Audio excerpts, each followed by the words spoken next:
Welcome back. It's the Big Blue Banter, New York Giants football podcast. I'm Dan Schneier. Joined as always my co-host Nick Filato. I've lost my voice in the last 2 days, watching a lot of basketball, drinking a lot of beer. Probably more Nick than I can handle these days. You can't once you get to this certain age, I think it's like maybe 32, 33 range. You start to your body just rejects those days that you put in it, like yesterday and the day before. Go to a bar. You were there for the first Friday a couple years ago. Watch all the games. Did the same thing back. Ran it back yesterday on a Saturday.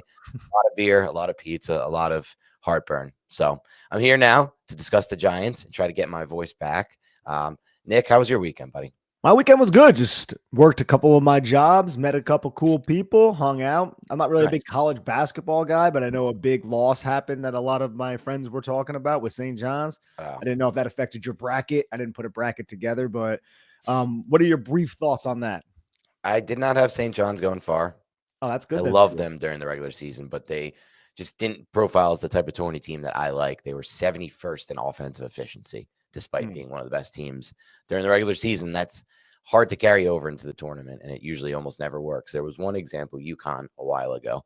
I believe it was UConn with a bad offensive efficiency, and they ended up winning the title. So they were a team I got out early, but the big news for me, at least, was the Badgers didn't show up again in the NCAA tournament. This has been a lot of years for us where we just don't show up in the NCAA tournament and we lose to a lower seed.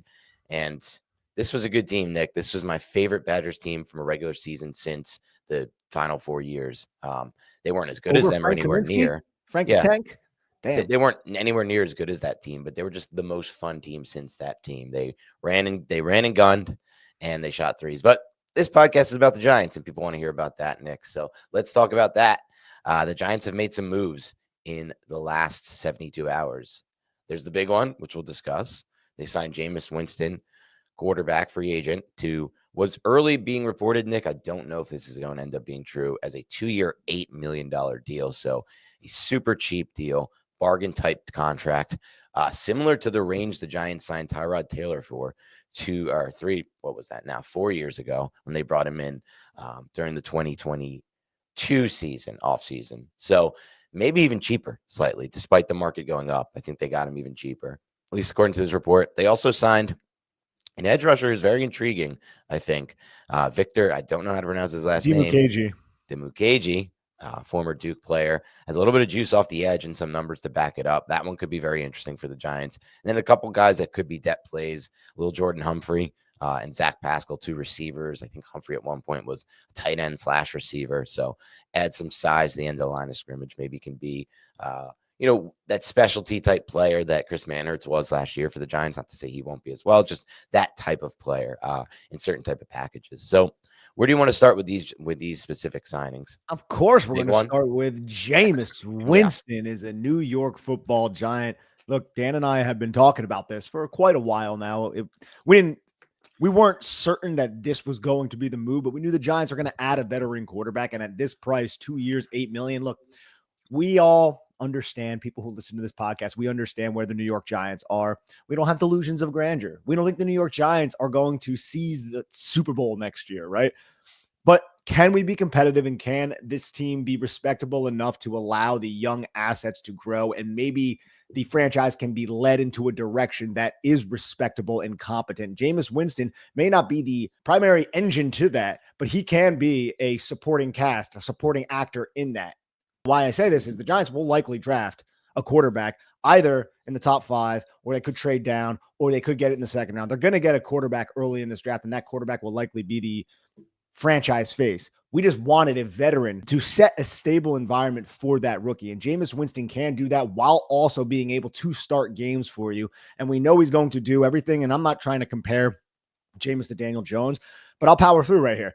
He's going to do everything that Daniel Jones did not do in regards to just challenging down the field, using every inch of the grass, wide and freaking length, vertically. He's going to do all the things that we want to see a quarterback do. But with that, it's going to come some drawbacks. He's going to turn the football over. It's going to be frustrating. There's going to be plays where you're like, oh, this is the Jameis experience. Like, that's going to be somewhat of the vibe next season with Jameis Winston. But with all that said, I will sign up for that at this price tag.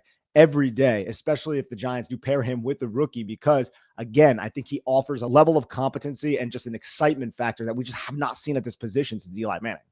Yeah, even during the Daniel Jones era, for example, pulling back at that, I think the most fun fans had outside of 2022, which was, less so having fun and more so just winning games, which is most fun. But the most fun people had was 2019. And in 2019, Jones made more plays than he ever made with his arm his entire career. He hit those half-field high-low concepts. He took advantage and he took some shots at times. Obviously, there were games that defense would shut him down, but they also turned the ball over a lot that year. Jones had like 16 fumbles or whatever absurd number that was, a bunch of interceptions to go along with it in 2019, just over a turnover a game. So people had more fun watching that brand of football. So they will probably have more fun watching this brand of football. I don't think anybody, Nick, really likes to watch football where you throw short of the sticks on third down and where you don't really take any chances at any point. So that will be what kind of football it will be if and when Jameis Winston plays, Nick. But that's kind of where I'm questioning things now as we turn the page. What kind of contract is this? What does it say? And what are your expectations for how much we're actually going to see Jameis Winston start for the Giants this season? I think the Giants draft a quarterback in the first round. I'm going to lean, hey, if Shadur Sanders on this team, he's more than likely going to start, and Jameis will be that competent backup to just complement Shadur and guide him and lead him.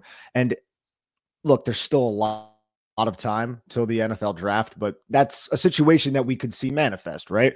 So I'm viewing him more so as that primary backup. And if the rookie quarterback the Giants do select, if he is just kind of either gets hurt in training camp, something minor, and he misses some time, or he's not adapting, you have Jameis Winston as an option. And that is a better option than, let's say, Jake Fromm or Mike Glennon or Drew Lock and some of these other quarterbacks that we have brought in. This contract does not scream, hey, this is starter money, which, again, I'm not going to complain about getting a guy like Jameis Winston on a deal here. This is a low-risk signing and one that I look at and I'm just like, look, this is like a no-brainer at this point. Again, doesn't mean the Giants are going to be successful, but what move could the Giants make right now to put them firmly into the playoff hunt, right? Like, there really isn't one. That doesn't mean they can't make the playoffs. Of course, like, a lot of things can break your way. There's a lot of turnover in football. We acknowledge that. We know that.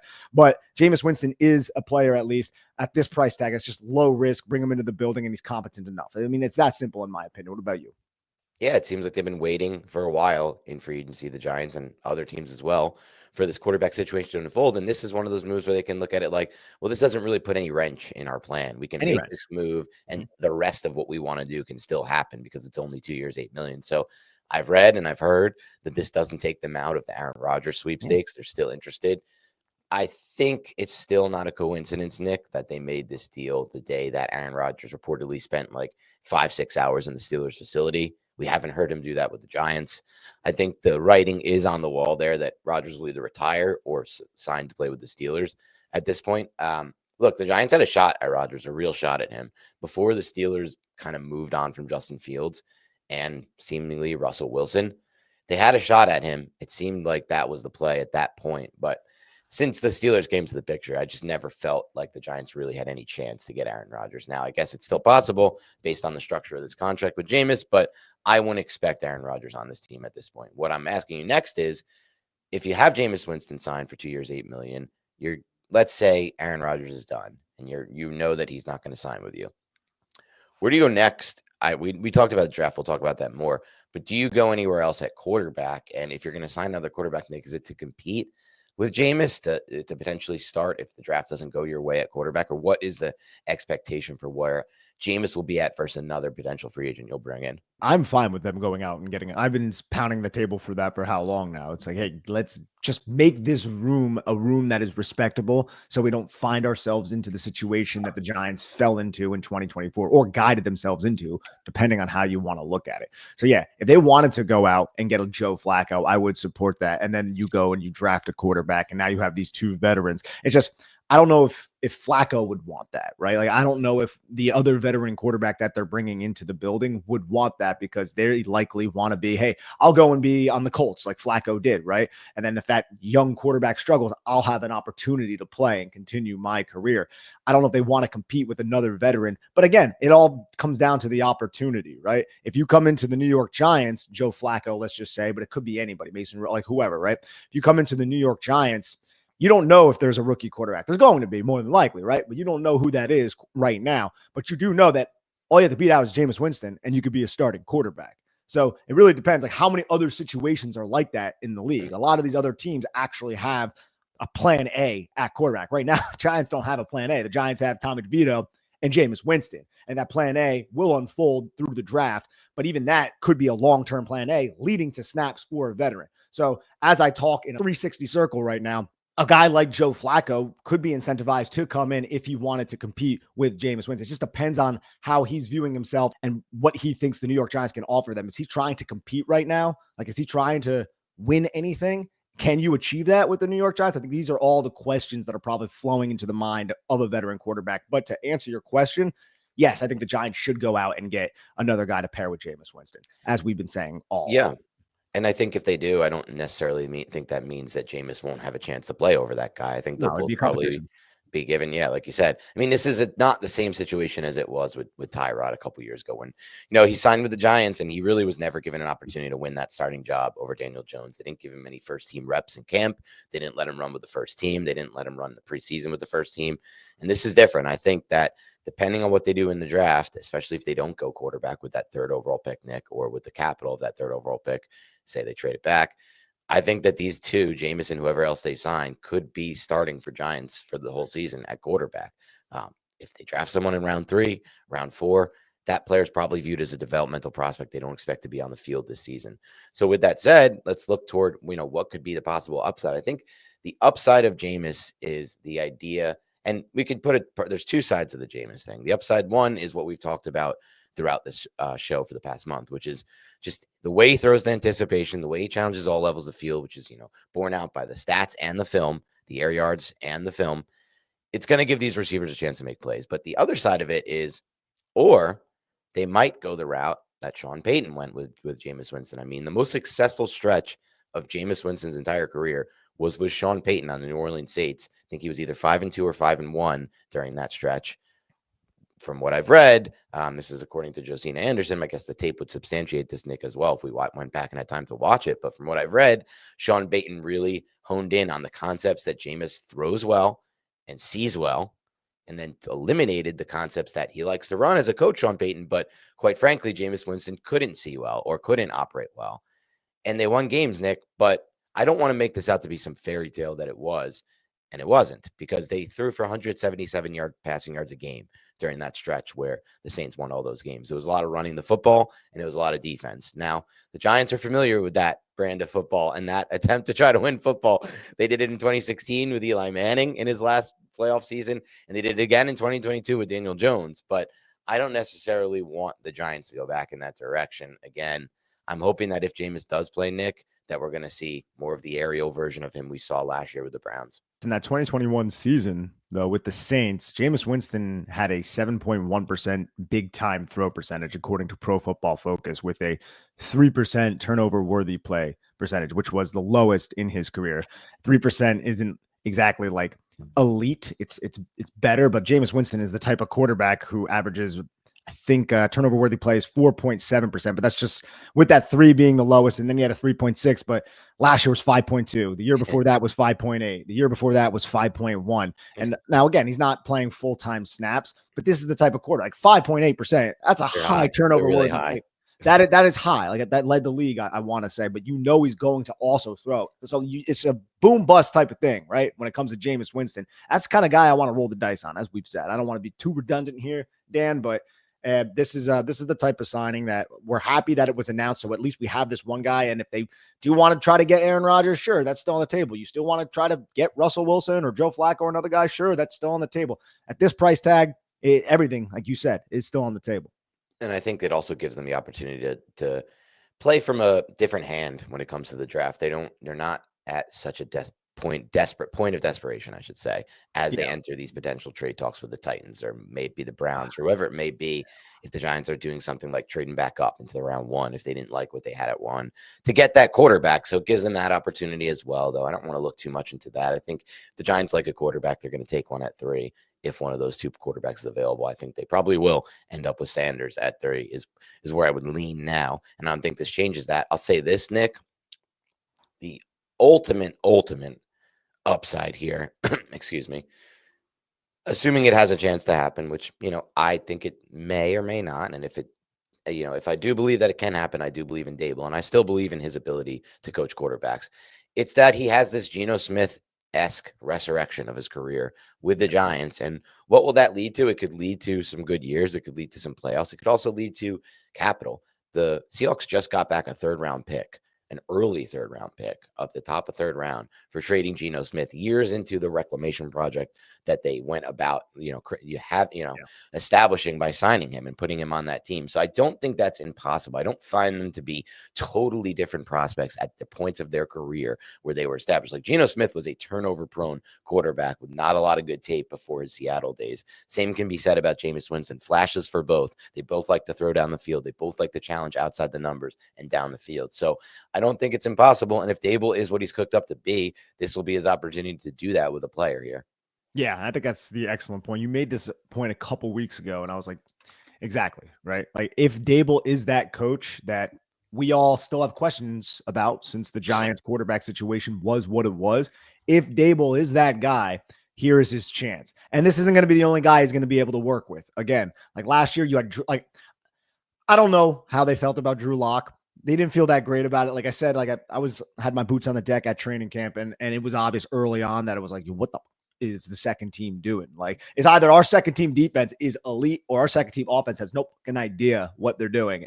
Hello, ladies and gentlemen. Look, we all love to work out. The summer's coming around. You want to look good in your bathing suit. But in order to enhance your workout, you want to go and use MitoPure from Timeline. This is a great product. When I started using it, it makes me feel stronger, gives me more energy. I recover quicker. I'm in my 30s. I still have the energy to work out. And if you want that energy, you really should give Timeline's MitoPure a shot and work it into your routine. The great year of 2025 is your year to be the best, most energized, most revitalized you. MitoPure promotes cellular renewal and mitochondrial health to address common signs of aging at the root. MitoPure is the research-backed innovation that unlocks your fullest potential. Timeline is offering 10% off your order of MitoPure right now. So go to timeline.com/banter. It's timeline.com/banter. That's TIMELINE. I look at the possibility of him adding this other veteran and then this rookie, and it's like, Dable, this is all you got, bro. Like, you gotta give us something offensively with the assets that you have. And I even look at it, to be fair to Dable, it's like, these aren't great assets. He's not receiving good assets, right? He's receiving pretty bad ingredients, and I'm not trying to chastise these guys, but like, in the grand scheme of things, look at what a lot of other coaches are working with. Like, Brian Daboll has never really had a quarterback here other than Tyrod. Now, I think this is where it gets safe to say, not challenging Daniel Jones with Tyrod Taylor was such an oversight on this Giants organization. But even then, it's like, I like Tyrod Taylor, Dan. I know you like Tyrod Taylor. Tyrod isn't in the top half of the quarterbacks that we're talking about. So that's just a reality of the cards that Dable has been dealt at this point. But you need to make something with this. You need to cook something with Jameis Winston, another veteran, and possibly a rookie, or possibly another veteran. We're not even 100% sure. Who knows if they still have faith in Tommy DeVito, right? Yeah, you're right. Because if they do, Nick, it means we're going Jameis, Tommy, and a rookie. And that could very well be the plan. That's rough, dude. That's rough. Well, it may be the plan. Look, we talked a lot about that last year. I think if that's the plan, Nick, because we talked about the plan, last year, where they just kind of rolled into it with Jones, Locke, and DeVito. Like, Jesus Christ, I don't think you could roll into a season any worse at quarterback. But if that's the plan, I think the idea in their mind, at least, Nick, is that they have enough intel on the draft situation. They really like Sanders and Ward, and they can get Sanders at 3. Yeah. And that's what I think that would mean. Because at that point, you don't really need another quarterback, because your expectation will be that Sanders will play early and often in 2024. So I'd watch that closely. I think those actions will be really clear as far as how they feel about getting a quarterback in round 1 or not. Yeah, I think that's smart, man. I think that's a good point. And we'll see what happens there. I'll say this, Nick, on my front, from just what I want to see. If they miss on quarterback, let's say, or if they don't deem Sanders to be worthy of the 3rd overall pick, because I don't know who else they would. I would assume it wouldn't be Jackson Dart or Jalen Milroe or anyone else in the mix. At that point, Nick, as a fan, I'm just going to be honest about the situation. And this touches a little bit back on what you said earlier about how we didn't really have much of a ceiling this year, no matter what, from a win standpoint, from a Super Bowl standpoint, though.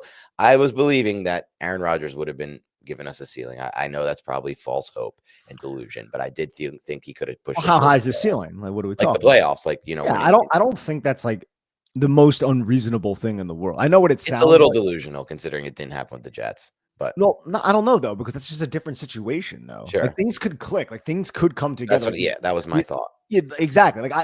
I'm not saying that that would have happened, Right. but I don't think it's completely unreasonable to say that it's a possibility in the NFC for that to happen. And the same could be said if I can they see it. draft Sanders or Ward and he clicks, and that also becomes a possibility. I don't know necessarily if that's a possibility with Jameis. Yeah. Maybe. It's unlikely though. But regardless, Nick, if they don't get a quarterback with this third pick, I want them to just for what I would want. Like, yeah, you can sign someone else for insurance, but I would want to roll Jameis out there for all 17 games because what I'm going to get out of that, Nick, is development of the Yeah. receivers, development of the passing game. But more importantly, dude, if he's still what he is and he throws a lot of interceptions, I hate to say it, but I'm going to get a better situation. It's either bottoming out or it looks really good and he becomes the Geno that they like are able to, fix, like the Seahawks fix Geno. But if it bottoms out the way it can, again, I'm just going to be honest about the situation where I'm at as a fan right now.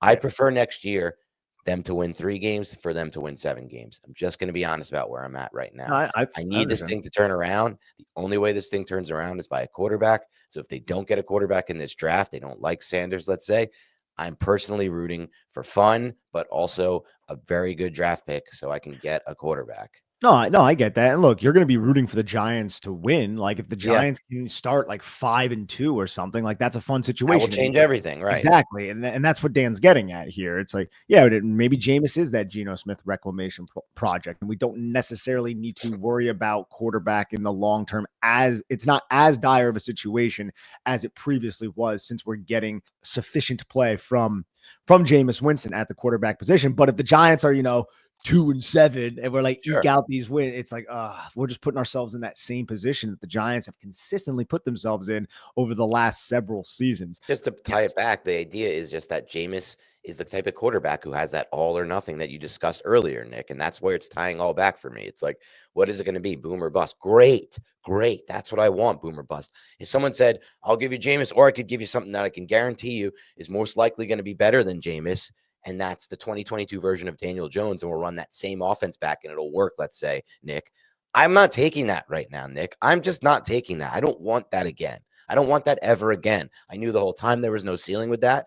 And I don't want that. Like, we can't look for that anymore as fans. Like, that's what Russ maybe could have given the Giants, I guess, right? They could have ran the bootleg, I guess. He doesn't even run, so I don't even know. And he throws a couple deep balls a game. And you grind to 7 or 8 wins. It's just not anymore. It's not helping us win long term. It's very clear. And so I think Jameis is, in that regard, Nick, a favorite of mine for this year if they don't draft quarterback, because I want boom or bust. If he becomes next Geno, great. If not, I'm taking that first overall pick at quarterback next year. All right. And I don't think there's one right way or another. I'm just Of explaining course, how yeah. I feel about it. Like, I think it does suck to go through these seasons, Nick, where they lose 3, where they only win 3 games like this past season. That really is painful as a fan. You lose hope early. It's not even just the hope, because you lose it in the 7-8 win seasons too. It's more so just it sucks to have to watch this team suck every week. And so I don't want that necessarily, right, over. It's not something I would want over and over and over again in my life, Nick, but a couple times to try to, or one time to try to fix the whole thing, like long term. Like, I'm at that point. Like, I just don't want the ceiling of a 7, 8, 9 win team anymore. I'm looking for the ceiling of a team that can maybe win it all. And so, Jameis, in my mind, does play a role somewhat in getting them there faster, one way or another. Either he, reins in that talent, Nick, becomes the next Geno Smith reclamation project, or Baker Mayfield, whatever it may be, and they win games and they compete like the Bucks have competed, right, these past couple of years, and the Seahawks at times, or it bottoms out. And so we'll see what happens. But I think ultimately, Nick, what we're leaning toward more likely is Sanders at 3. So I think we're looking at quarterback at 3. This could change our whole discussion of this. But as we move forward, I think we've discussed a lot of the quarterback. Is there anything else on the idea of Jameis or where they're moving at quarterback, or what you think this means for their draft prospects? No, I still think they're going to be dialed into the quarterback position. I think it behooves Joe Shane to have that rookie quarterback to try to extend his career if the Giants can be respectable with Jameis if Shador didn't start, which I would imagine he would. And again, we're all presuming that the Giants are going Shador at 3. That may not happen. It could be another quarterback. It could be Hunter. It could be whatever. But yeah, so when it comes to quarterback position, don't think the Giants are done. Like the fact that they added Jameis Winston, excited for it in a cautious type of way, in a way where I know if I watch it a certain way, it could blow up in my face. Like that is a reality that could manifest. But yes, overall, I'm pleased with the move. And it's interesting because the move coincides with all the moves the Giants made in free agency on defense, spending more than almost any other team in free agency, which is to help them win games now. It's not like the Jets situation where they did side Fields, but they didn't really do that much else in free agency. And some may look at it as a team that's, like you said, letting it finally bleed out. The Giants are not in that position. So I think they will go at it. I wonder how that impacts what they'll do in the draft, in the sense of, I agree with you. I don't think it's going to take them out of the quarterback market, but would they be a team that would consider, Nick, trading back from 3, picking up a 2026 first round pick via trade back, and really moving things forward toward the next season? It's such an interesting spot they find themselves in because they have to win, these two, Dable and Shane, but the Giants long term, it might not be in their best interest to try and do everything in their power to win right now. I would love that, man. I would love if they would trade back, depending on like how they view some of these guys. I know you guys know me on this podcast. I've been like saying, I really want Travis Hunter, right? Like that's who I would love to get, but also quarterback, right? Like Shador Sanders. We're going to do our episode on Shador, and we'll be extensive on that. We'll probably do that soon-ish, right? If the Giants love him, you go in that direction. But like, how do they feel about Dart, who I still need to watch, and some of these other players, and how do they feel relative to those guys, to Shador? All these conversations are going to happen or have happened within the Giants building. But overall, man, trading back, like what Dave Gettleman did. Like Dave Gettleman trade back, and Joe Shane was the one who benefited from that draft pick, right? Because Dave Gettleman wasn't there the next year. I would like that, but is that something that Joe Shane and Brian Dable would be willing to do? I don't think so. No, it's all in right now, and I completely understand why. And it's one of the reasons why you and I were like, we're going. This is like almost like a lame. Like I don't want to say it's a lame duck year. It's probably not the best way to constitute it, right? Like it's probably a better term for it. But it's a year where you're like, in what way are they going to do enough to keep their jobs in the next season? I believe that way is if they draft one of these two quarterbacks. Yes, exactly. Sanders, and he has. They don't even have to win games. He just has to show progress, like he's like 2019 Jones type of thing. All you have to do is convince. All you have to do is convince the New York media. Good luck, but John Mara mostly. Like, hey, see, he went out there and he threw some touchdown passes and looked good, and people are talking well about our friend, and people are buying their jerseys. People are buying Shador Sanders jerseys. Hey, look, it's just hyped. Hey, he's comfortable with Dable. He's learning the system. Let's keep this going. And you win like 6 or 7 games, and it's like you could talk yourself into that. James can help you with that early on too, if Shador is taking a little bit to learn the system. And again, this is all under the presumption that the Giants are going with Sanders or a quarterback at 3. Yeah, and that remains to be seen. We're kind of open-ended there. One last note I want to touch on with these quarterbacks. I did read something about, it's not the first we've heard, part of the decision for the Giants to go Jameis over Russ Wilson was that they felt more comfortable with what they're hearing from players and from coaches around the NFL regarding how these players operate within a locker room. It's not the first time we've heard negative things about Russell Wilson in a locker room. We heard it in Denver. He hasn't re-signed with the Steelers. I'm not sure if that's going to happen at this point. So the opposite, Jameis, we've heard good things about how he is in a locker room with these teammates. So I think that played a factor in the Giants discussion. And to me, Nick, that's another small signal, another small, what do they call it? Easter egg, they call them, that maybe the Giants are looking to draft a quarterback up high in the draft, because if that's important to them, why might that be important to them? One reason might be we're bringing in a young quarterback to, be in the same room with this player. Yeah, they're definitely drafting a quarterback at one of their first 2 picks. Okay. I think, right? Yeah. Like, I mean, for everything that we said, and it just makes sense at this point. Right. Brian Dable, how many times at the end of a press conference last year or at the end of a post-game interview last year, was he insinuating like our quarterback situation sucks? Like, let's get going. Situationally, they certainly need to draft a quarterback, but unfortunately, well, at least I hope they're under the guise of that's not how this thing works. You can't just need to draft one and then you draft one in any class. You have to, I hope you have to love this guy and his evaluation. But desperation can force somebody to Sure. talk themselves into a mindset. Sure. And that's like that's another reason why you and I were concerned about bringing these guys back. Like there are things to like about some of these other quarterbacks, right? There are things to like about all these quarterbacks, but they might not be complete. But you could talk yourself into that quarterback being complete just because you need that to be your reality in order to freaking preserve your job. And that's the situation the Giants are in. I don't love that. It's not a great situation, Nick. Hopefully they get out of it with some success. But for now, the excitement for me is I get to watch Jameis Winston potentially play football for the Giants. I'm still not sure how many games or if he'll start games. It kind of depends on what they do in the draft entirely. And if I guess Aaron Rodgers decides to come around and sign with the Giants, which still remains a slight possibility. But yeah, man, it'll be interesting to see because I would have fun watching him play the position. We'd have fun watching this tape. There'd be bonehead, dumb interceptions all the time. There'd also be just like layered throws, the second and third levels that we've seen so few and far in between over the last 6 years. And it'd be fun to watch. Maybe it's Wan'Dale Robinson running an out route that we haven't seen him have the opportunity to run. Maybe it's Jalen Hyatt. Maybe it's him running a deep post, a skinny post. We don't know. There's opportunities. Bro, we're going to see rips from the far hash on out routes outside the numbers. Anytime these DBs want to play a heavy inside leverage, and like you can't really do that against Jameis as much. Like the defense will try to cheat, especially if you're trying to roll coverage towards Malik Neighbors, which a lot of these defenses are going to do. Right. You can hit the backside, and if they're playing severe inside leverage, Jameis has the gun. He has the willingness to just let it rip from the far hash outside. Again, these are reasons why we want quarterbacks to access every single blade of grass on the football field. And that can be maximized when you have a receiver like Malik Neighbors who dictates coverage. Mm-hmm. You know what I mean? If he's dictating coverage and then you have a quarterback who will take advantage of that, take advantage and make the defense pay, then the defense has to shift around and then you will be able to provide Malik Neighbors with more advantageous coverage situations. So Malik plays a huge role in this as well. And we're not even sure if the Giants are necessarily done at the wide receiver position, but even if they're not, now you have Darius Slayton, who is a speedster who wins vertically down the football field with Jameis Winston's gun. You have Malik, you have Wan'Dale underneath. I don't know what the hell's going on with Jalen Hyatt. You have Theo if he comes back healthy, splitting the seams. So you can do a lot of things if this offensive line can protect and if Jameis Winston is back there comfortable in the offense, letting it rip. It's funny because, we talk a lot about it, and I watched the tape back to see it, about what Jameis Winston can do outside the numbers with the anticipatory throws, and he really does layer those out passes well on third downs. Then you mentioned something that I saw as well when I watched back his tape, backside digs, like the understanding of where a play is on the backside versus the play side and taking advantage of that when teams shift coverage toward Malik Neighbors. And I think we'll see that if Jameis gets to play as well, because we saw it last year with the Browns. But then the third thing, which you just mentioned, which I didn't even really mention or put too much time into, it's been so long since we saw it. I think maybe 2019 we had some brief flashes of it in the Shermer offense, but Caden Smith.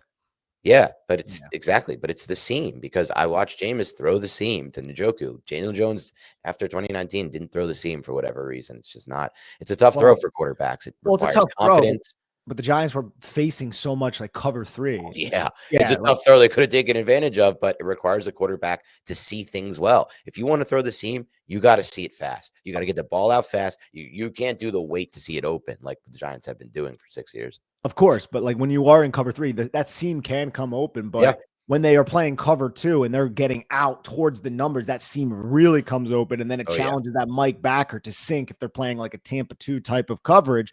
And then you have Theo who can just bend around. And Jameis, you're right, bro. You turn on that Browns tape, he is firing to Njoku, dude. He is firing. Yeah. He doesn't care. He doesn't care. He's not thinking about it the same way most quarterbacks think about it. Like, I got to make sure this is open before I throw this ball. He's just like, this is where I anticipate this being open.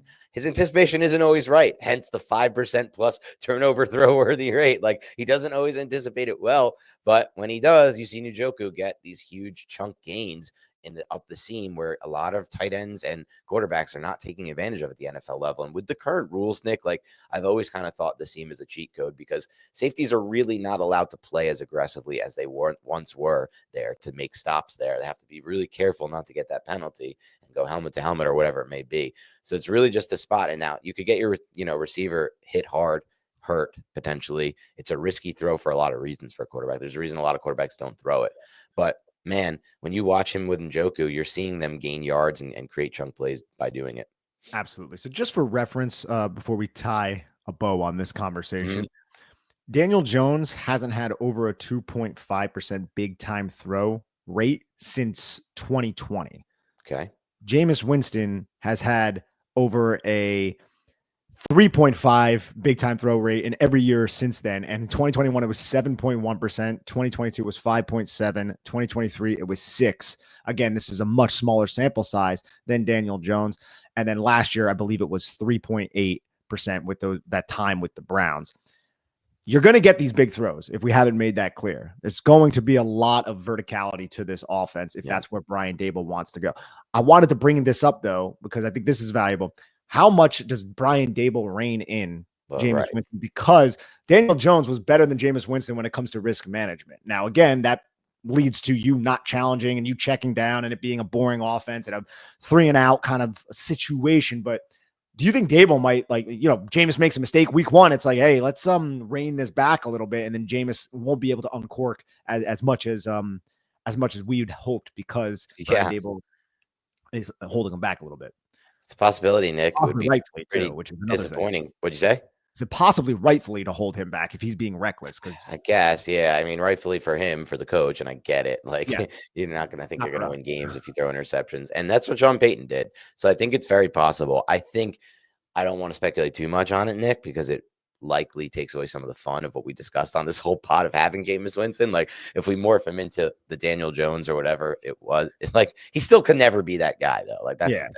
Well, the thing is, like, there were definitely plays dialed up all throughout tape from Brian Daboll to attack vertically. Right. Just Jones didn't pull the trigger. Like, Jameis is going to be pulling the trigger on that. It's just, I hope Jameis can rein himself in a little bit to allow Daboll to maximize the offense and maximize the verticality of the offense. Because if Daboll's calling these plays and he's like, oh man, like, I want to call these concepts, but I got Jameis Winston back here and that safety could fly down. I don't trust him to sit, it could just lead to a little bit more of a conservative approach, but I'm hoping that's not the case. Yeah, I'm with you on that. It could be interesting if he tries to rein it in, but it could also lead to the best stretch of his career. He did it with Sean Payton. I still don't think it's impossible for a former top 1-1 pick with the kind of arm talent he has, the kind of anticipation he throws with, to be a reclamation project. And if the Giants do that, it's going to lead to an exciting season, even if that ceiling is capped to some extent. With regards to Super Bowls and things of that nature, it's still something that I will cheer for. As I mentioned earlier, like, I kind of either want to, and that's the boom for me. And I'm good with that version of boom of Jameis Winston. Like, if they can get him to be Geno and they're doing what the Seahawks have done or what the Bucs have done, let's say it's Baker, that version of boom is fine for me, even if you may argue that it's not a ceiling of a Super Bowl. But the bust, I just want that bust to be lower personally, Nick. It's kind of my whole point of what I was trying to say earlier. Like, I don't want the bottom out to be, the Joe Judge final season where he's grinding out 6 wins and, we're just putting ourselves back into the cycle. No, yeah, it's understandable. It's been a rather ruthless cycle. So let's try to break free and escape it. Let's go on, though, Dan. Some of these other signings. All right. First, we'll start, and then we'll get into the wide receivers. First, we'll start with edge, outside linebacker Victor Dimukeji. He was a 6th-round pick out of Duke. I watched this guy's tape. I wrote an evaluation for him over at Giants Country back when he came out of the draft in 2021, I believe it was. So, look, man, he's a unique build, right? Because he's like 6'1", slightly over 6'1", like 260 or 265 with 33+ inch arms. So you get this like leverage advantage. And when you watch him, he's actually pretty freaking explosive. He doesn't have a lot of stats. I'm pretty sure he dealt with some things through his career injury-wise. I don't have the exact information in front of me. But when he did get out there, one of the seasons, he had 4 sacks. So I'm looking at it. This is the depth signing. Somebody who can come in, different body type. I love these dudes who are low to the ground and have long arms. It's one of the reasons why I liked Azeez Ojulari a lot. They're different players, but this guy has a much heavier punch to him because he is a thicker, more dense edge rusher. Yeah, he's somebody who's going to come in, provide the Giants with that rotational force they need. Now give them an opportunity, like we said, when they're low on depth or when the injuries starting to pile up, like we've seen over the last few years, there's an opportunity there to get some key snaps in, give us a chance on 3rd down, passing downs. And I think in a lot of ways, Nick, they viewed this as, okay, we didn't really have the relationship, the money at the time, maybe the fitting, where they were from a cap situation, or just the idea of this guy's been injured a lot to re-sign Azeez Ojulari. He went on signed with the Eagles. We need something like that to, rotate off the edge. And this is a player who can give them something maybe a little bit different than Azeez Ojulari, at least when it comes to the run game. So that's the hope. We'll see what happens. Yeah, I mean, he had 10 pressures last year and 65 pass rushing attempts. And then he had 4 sacks in 2023 with 24 pressures and 151 pass rushing attempts. So he's efficient when he is out there and he is rushing the passer. And he was with the Arizona Cardinals too. So and I feel like that team has so many injuries at their edge position with the other Ojulari as well, BJ Ojulari. But back to Victor Dimukeje. Low risk signing, somebody who isn't guaranteed to make the team, but if he stays healthy, I think he will make the team. And I think he is talented and offers the Giants something a little bit different in their edge room. Yeah, I think that's a good take. How about Lil Jordan Humphrey and Zach Pascal? Lil Jordan Humphrey and Zach Pascal. Let's go, baby. These guys may compete for a roster spot. Neither of them may make the team, but both of these guys are dogs as blockers, and that's why they are on NFL rosters. Lil Jordan Humphrey, so many snaps because he will go out there and he will block his ass off. Zach Pascal, a little bit longer in the tooth than Little Jordan Humphrey, but he is another player who he gets out there. You need him to uproot a safety. He's getting up to the second level in 11 personnel and he's blocking his ass off. And when you have guys like this in 11 personnel, you can be much more multiple as a rushing offense when you have a guy who can block his ass off. I think Darius Slayton is a good blocker. I think Malik Neighbors tries as a blocker. Guys like Wandale, he's small, but he'll try his ass off.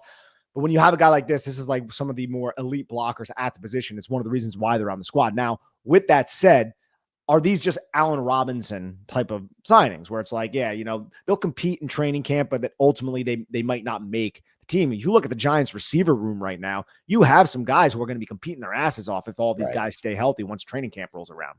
Yeah, it's tough to imagine them getting on the field too much, but there are going to be packages. We've seen it. We saw them sign Chris Manhertz for a specific role, and it's going to be something. Yeah, go ahead. Sorry. No, I'm saying let's do it, baby. I love Chris Manhertz. Yeah, so it could be a similar type of role for either of these two players, on a given snap, but playing certain type of down and distance situation. So we'll see what happens with these two. They're going to compete for a roster spot as well, like you mentioned. Anything else? I mean, guys like Bryce Ford Wheaton and Amir Smith-Marset are also in this. So those are all special teamers. Yeah, Little Jordan Humphrey's 26 years old, 6'4", 225 pounds. Last year, playing a lot of snaps with the Denver Broncos. He had 43 targets, caught 31 of them for 293 yards and a touchdown. In the previous year, he was a red zone threat for them. Only had 13 catches, but 3 of them were touchdowns. So you have some upside with a player like this because he is 26 years old, whereas Zach Pascal is a little bit older, has been around for a while. He's 30 at this point. There have been seasons where I think Zach Pascal has barely played last year. I don't even think he saw the field, or he might have just been on special teams with the Arizona Cardinals a year previous. He had four catches for 19 yards. And then previously in 2022, he was on Philadelphia where he was blocking his ass off. And then the first 4 years of his career, he spent in Indianapolis. So those two will likely compete for a roster spot if there is a roster spot available to even be had at that point. Yeah, definitely crowded on the back end of that wide receiver room, especially for specialist type players like these. But we'll see how it plays out. All right, Nick, anything else from the last few days that you wanted to bring up for the Giants? Nah, man, exciting. Let's hope the Giants add another quarterback, and then draft season, baby. I'm ready to go, bro. The draft, a lot of fun. Yep. It's excited to get into prospects as well with you and get into that. Some guests coming up as well as we'll move through these next few weeks and get you prepped for the draft. So have a great rest of your weekend, and we'll talk to you soon.